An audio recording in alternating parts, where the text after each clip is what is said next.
hello लोगोफोर बे समाव नोंथांमोननो मोनसे जोबोद इम्पर्टेन्ट भिडिअ लानानै फैदों बे जाहैबाय नोंथांमोनहा नुनो मोननाय जागोन जायखिजाया एग्जामानो जाया मानो मोनफ्रोमबो हिस्ट्री पार्टनिफ्राय फैयो आरो बे हिस्ट्री पार्टनिनो रिफर्म्स डिउरिं द rule of east India company माने ईस्ट इंडिया कम्पानीनि सिङाव थानाय समाव जोंनि भारतआव समाज फोसाबथायफोर जायफोर दङ बेफोरखौ सोंनाय जायो आरो बियो मोनसे जोबोद गिदिर पार्ट बेखौ जिहेतु जोंहा दा फैगौ आसाम टेटबो दङ दा बिनियाव मोनसे सिलेबासाव बे दंफायो नोंथांमोनहा ससियेल साइन्सआव मोनगोन बेखौ इउपि सेक्सनाव बेनिफ्राय आरो गुबुन गुबुन जेसेबांनाखि आसामनि पुलिसानो जाया मानो एसएससियानो जाया मानो बा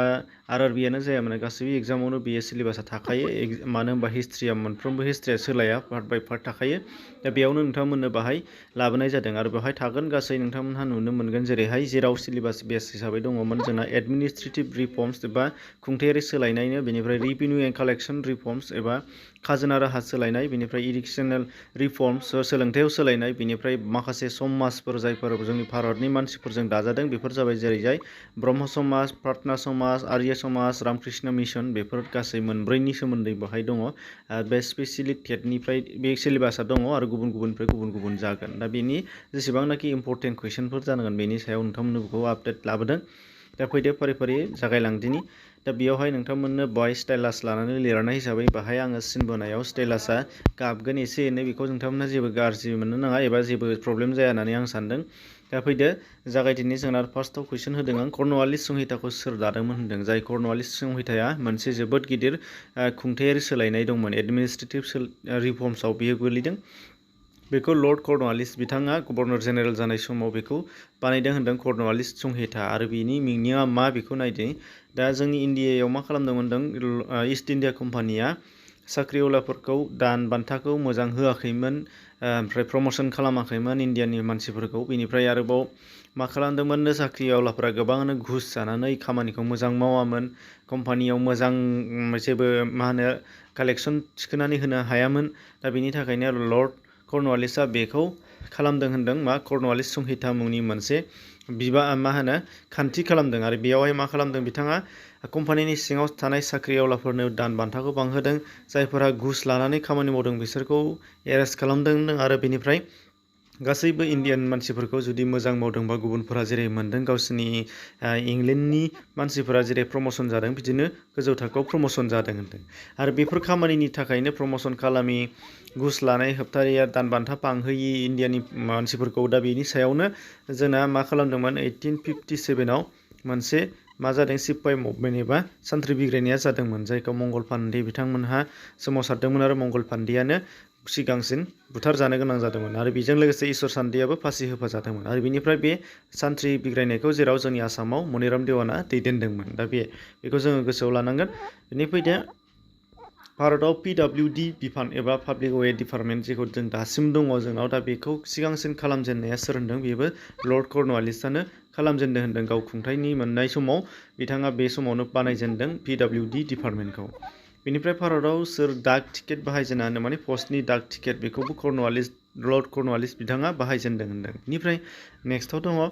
भारतआव सोरखौ कम्पानिनि साख्रियाव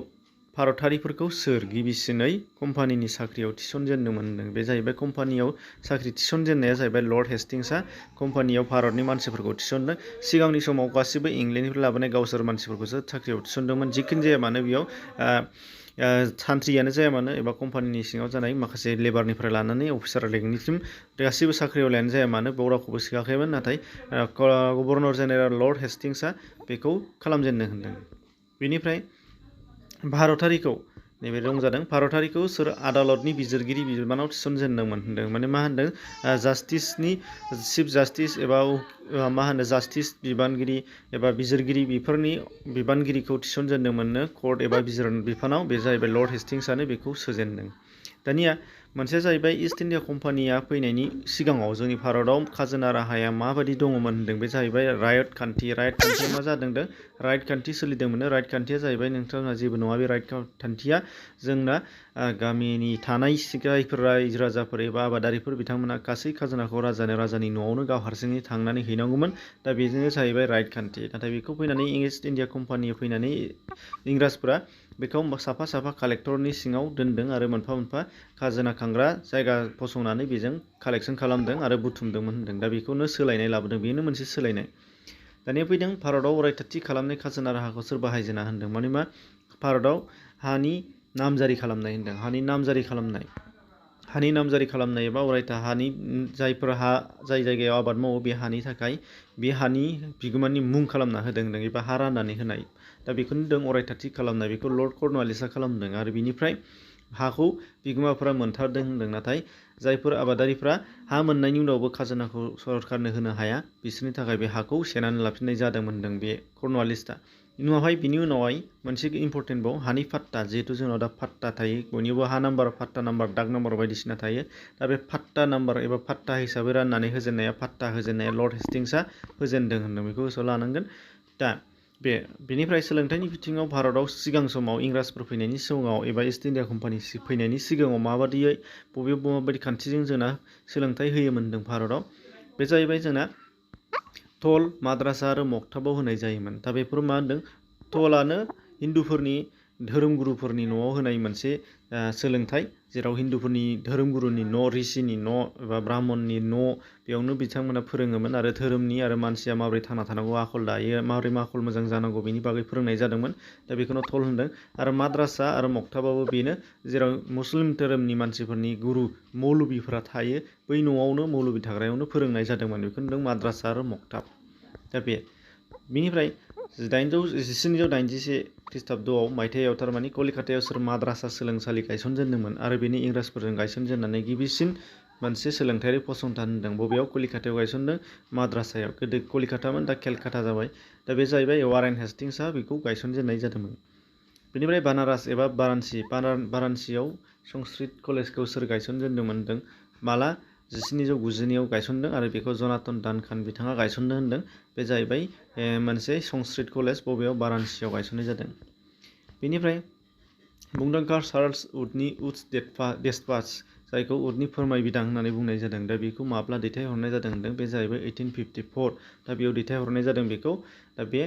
दानिया बेखिनिया जाहैबाय जोंनिया इंराजफोरनि माखासे समाज फोसाबनायफोर थांबाय दानिया फैदो बाहाय जोंनि भारतनि समाज फोसाबनाय समाजारि ब्रह्म समाज आर्य समाज प्रार्थना समाज बेफोरनि सोमोन्दै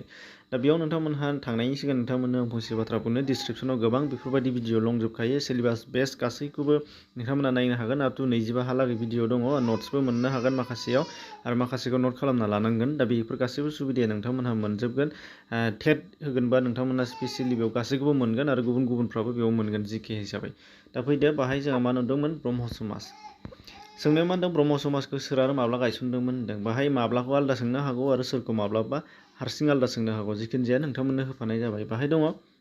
ब्रह्म समाजखौ गायसनगिरिया जाहैबाय राजा राममोहन राय आरो बेखौ गायसनदोंमोन जाहैबाय 1830 मायथाइयाव ब्रह्म समाज होनोबा नाथाय 1828 मायथाइयाव बेखौ बिथाङा ब्रह्म सभा मुङैसो गायसनजेनदोंमोन बेखौ गोसोआव लाबानो जाबाय ब्रह्म सभा मुङैसो 1828 मायथाइयाव गायसनजेनदोंमोन बेखौनो बिथाङा उनाव 1830 मायथाइयाव ब्रह्म समाज मुङै फोसावनानै होदों होनदों दा आरो ब्रह्म समाज जानायनि उनाव राजा राममोहन रायजों लोगोसे सानै गोख्रों दैदेनगिरि दंमोननो बेखौ सोंफादों बेखायनो ब्रह्म समाजनि सानै गोख्रों दैदेनगिरिफोरा सोर होनबा अक्षय कुमार दत्त केशव चन्द्र सेन बिथांमोन सानैयानो राजा राममोहन रायजों लोगोसे गोख्रों दैदेनदोंमोन ब्रह्म समाजाव आरो ब्रह्म समाजखौ बबे रायजोआव गायसनदोंमोन होनबा सोनाब बंग दानियाव सोनाब बंग दानि बुंबा नाथाय बै समाव बंगमोन मानो होनबा बै समाव बंगआ सानजा सोनाब गावाखैमोन दा बेखौ ओंखायनो सोनाब बंग एबा बंगल' होननानै सोंनो हागौ फिननोबा बंग होननानैबो अपसन फैनो हागौ सोनाब आरो सानजा जेबो थानाय नङा मानो होनबा 1905आवसो बंगखौ बोखावनाय जादों लर्ड कार्जननि समाव बेखायनो नोंथांमोना गोसोआव लानांगोन बेनिफ्राय दङ प्रार्थना समाजखौ सोर गायसनदोंमोन बे जाहैबाय गबिन्द रानाडे आरो बेखौ महाराष्ट्रआव गायसनदों बिथाङा आरो बेखौ 1867 मायथाइयाव गायसनदों प्रार्थना समाजखौ दा मोनसे बाथ्राया बेहाय आर्य समाजानो जा ब्रह्म समाजानो जा एबा गुबुन गुबुन समाजानो जा दा बेफोर समाजफोरनि खामानिफोरखौ आङो खेबसेनो दा नोंथांमोननो खिन्थागोन बे जाहैबाय फार्स्टआव नुदों सति सावनायखौ होबथानाय सति सावनाय माने मा फिसाइ थैयोबा एबा सानथ्रि मानसिया थैयोबा बिनि हिन्जावा थैफानांनाय बेनिफ्राय दङ उन्दैयावनो हाबा होनाय बेनिफ्राय दङ जथुब खान्थि जेरावहाय जोंना मा होनदोंमोन दासिमबो गोबां ओनसोलफोराव गोबां हारिफोराव नुनो मोनो जथुब खान्थि जेराव जथुब गैयाबा फिसा बिलाइनो हानाय जाया दा बे आरो गथ' बुथारनाय बे खान्थि बेनिफ्राय आरो गुबुन गुबुन माखासे जाहोनफोर दङ बेफोरखौ लानानै बेफोर समाजारि आफादफोरा सोमावसारदोंमोन एबा जांख्रिखांदोंमोन दा दानिया आर्य समाजखौ गायसनदोंमोन सोर होनदों बे जाहैबाय स्वामी दयानन्द सरस्वती आरो बे जाहैबाय 1875 गायसनदों बेखौ आरो बेनि गुबुन मोनसे मुङा स्वामी दयानन्द सरस्वतीनि गुबुन मोनसे मुङा मूल शंकर होनदों बेखौ गोसोआव लानांगोन मूल शंकर आरो बेयो बिथाङा मोनसे जोबोद गेदेर बिजाब लिरदों बे जाहैबाय सत्यनाथ प्रकाश मुंनि मोनसे बिजाब लिरदों दा बे सत्यनाथ प्रकाशखौबो गोसोआव ला जाहैबाय स्वामी दयानन्द सरस्वती बिथाङा लिरनाय बेनिफ्राय शुद्धि खान्थिया बबे समाजनि खान्थिमोन होनदों शुद्धि खान्थिया बबे समाजनि खान्थि बे जोबोद इम्पर्टेन्ट बेखौ सोंनो हागौ बे जाहैबाय आर्य समाजनि आरो बे बिशुद्धिनि मिनिङा मा होनदों बेयाव जे बिथांमोनहा आर्य समाज गायसनबाय स्वामी दयानन्द सरस्वती बिथाङा दा आर्य समाजाव हाबफैनो थाखाय गुबुन हिन्दु धोरोमनि मानसियाल' हाबनो मोनगोन बे नङा मुस्लिमानो जा ख्रिस्टियानानो जा गासैबो धोरोमनि मानसिखौ बिथाङा बेयाव मोनसे शुद्धि लाहोनायनि गेजेरजों एबा मा होनो गावसिनाव शरण लाहोनायनि गेजेरजों आश्रय लाहोनायनि गेजेरजों बेखौ मा होनो गावनि आर्य समाजनि सोद्रोमा खालामोमोन होनदों आरो बे खान्थिखौनो शुद्धि होननानै बुंनाय जादों बेखौ गोसोआव लानांगोन बेनिफ्राय दङ रामकृष्ण मिशनखौ सोर गायसनदोंमोन बे जाहैबाय स्वामी विवेकानन्दआ रामकृष्ण मिशनखौ गायसनदोंमोन माला 1897 मायथाइयाव आरो रामकृष्ण मिशना सोरमोन बेखौ दा मिथिगोन बेयाव नोंथांमोनहा नुदों स्वामी विवेकानन्द जाय रामकृष्ण मिशनखौ गायसनदों दा बेनि गुबुन मोनसे मुङा नरेन्द्र नाथ दत्त होनदों बेखौ गोसोआव ला नरेन्द्र नाथ दत्त बिथाङा गावनि मुंखौ स्वामी विवेकानन्द मुं लादों उनावहाय रामकृष्ण मिशन फोसावखांनायनि उनाव दानिया फैदो रामकृष्णआ सोरमोन रामकृष्णनि आबुं मुङा रामकृष्ण परमहंस रामकृष्णनि मुङा रामकृष्ण परमहंस आरो बिथाङा कलिकातायाव थानाय दक्षिणेश्वर मुंनि मोनसे जायगानि सिङाव थानाय काली मन्दिरनि सासे गेदेमा फुजारिमोन होनदों आरो बिथांनि जिउ सानस्रि आरो हाबा मावनायखौ लानानैनो स्वामी विवेकानन्दआ रामकृष्ण मिशन मुं लानानै मोनसे गोदान समाजारि जांख्रिखांनाय लाबोदों होनदों बेनिफ्राय दङ मोनसे जाहैबाय आमार जीवन मुंनि जिउ खौरां बिजाबखौ सोर लिरदों होनदों आमार जीवन मुङै मोनसे जिउ खौरां बिजाब बेखौ बंग हादराव लिरदों बे जाहैबाय राजचन्द्री देवी बिथाङा लिरदों आरो बेनो गिबिसिन भारतनि गिबिसिन आइजो गाव जिउ खौरां बिजाबनो अट'बाय'ग्राफि थारमाने अट'बाय'ग्राफि गावनो गावनि जिउ खौरांखौ लिरनाय बिजाब आरो बेनो आइजोफोरनिफ्राय लिरजेनजानाय गिबिसिन अट'बाय'ग्राफि सोर लिरदों राजचन्द्री देवी आरो बेयो बबेनि होनदों भारतनि गिबिसिन आइजो अट'बाय'ग्राफि आरो बेखौ लिरदोंमोन बंगआव सोर मुङा मामोन आमार जीवन दानिया फैदो नैबे सती सावनायखौ होबथानायाव सोर इंराज गभर्नर जेनेरेल राजा राममोहन रायखौ हेफाजाब होदोंमोन एबा राजा राममोहन रायखौल' नङा बिथाङा गावनि गोख्रों नाजानायनि गेजेरजोंसो जोंनाव भारताव सती सावनाय खान्थिखौ होबथानो हादोंमोन बे जाहैबाय लर्ड उइलियाम बेन्टिं बे जाहैबाय जोबोद इम्पर्टेन्ट आरो जोंनि थाखाय मान होजाथाव सुबुं दा बेखौ जोङो गोसोआव लानांगोन आरो बिनि उनाव मोनसे नैबे जोबोद इम्पर्टेन्ट दङ बे जाहैबाय आरो जे जोंनि समाज फोसाबग्रा बिथांमोननि गेजेराव आरोबाव जोंहा सासे दङ ईश्वर चन्द्र विद्यासागर दा बेखौ मा होननानै सोंदोंनाय एबा मा मोनसे स्पेसियेल दं बेनाव जे रान्दिखौ हाबा खालामहोफिननांगौ जोंहा दा बिनि थाखाय बिथाङा गोबां नाजादोंमोन बिनि थाखायनो बेयाव बिथाङा गुबुनफोरखौबो थुलुंगा खालामहोनो थाखाय गावबो रान्दि हिन्जावखौ हाबा लादों आरो बेखौ गावनि फिसाज्लानोबो रान्दि हिन्जावखौसो हाबा होदों होनदों दा बेयो मोनसे जोबोद थुलुंगाथाव एबा इन्सपिरेसन खालामना होदों समाजनि थाखाय दा बेनो जाहैबाय ईश्वर चन्द्र विद्यासागर बिथाङा नोंथांमोना नामखौ खोनाबाय जानांगौ आरो जोबोर गेदेमा सासे ससियेलिस्ट सुबुं बे नोंथांमोन ससियेल एक्टिभिस्ट बेखौ जोङो मिथिगोन नोंथांमोनहाबो नायगोन मा होनदोंमोन रान्दि हाबा जाहोनो थाखाय गावनो हाबाखौ रान्दिखौ लादों आरो फिसाज्लानोबो रान्दिखौ होदों दा बेबायदि सोर हागोन बे मोनसे जोबोद इम्पर्टेन्ट एबा जोबोद सोमोनांथाव